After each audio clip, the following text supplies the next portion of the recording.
ছেলে তো আমাদের সব দিক থেকেই পছন্দ লাগছে। ছেলে নেশা টেশা করে না তো? না না, আমার ছেলে কোনো নেশা টেশা করে না। এমনকি কোনো খাবারের প্রতিও লোক নেই। তাহলে তো খুব ভালো কথা। আমরা একসাথে মধ্যেই বিয়ে দিতে চাই। আপনার কোনো অসুবিধা আছে নাকি? না না, আমার কোনো অসুবিধা নেই। যত তাড়াতাড়ি বিয়ে হবে ততই ভালো। দিনখান দেখবো এটা বাধা পড়বে। না কোনো বাধা পড়বে না, তুমি একটা ভালো দিন দেখো তো। ঠিক আছে, দেখছি।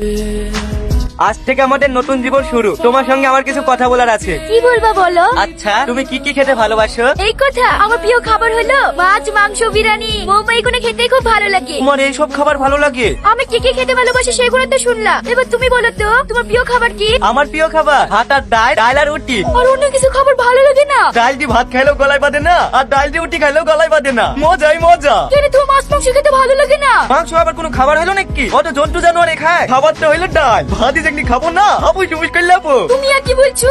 একভাবে ডাল খেয়ে কোনদিন মানুষ বাঁচে নাকি? কেনে? আমি ডাল খেয়ে মরে গেছি নাকি? তুমি মরবা কেন? তুমি ডাল দিয়ে খাও, আমার জন্য মাংস নিয়ে আসবা। কি বললি তুই? আমি ডাল দিয়ে ভাত খাবো আর তুই মাংস দিয়ে খাবি? তোর কিছু বলি রে? हमसे बिछड़े यार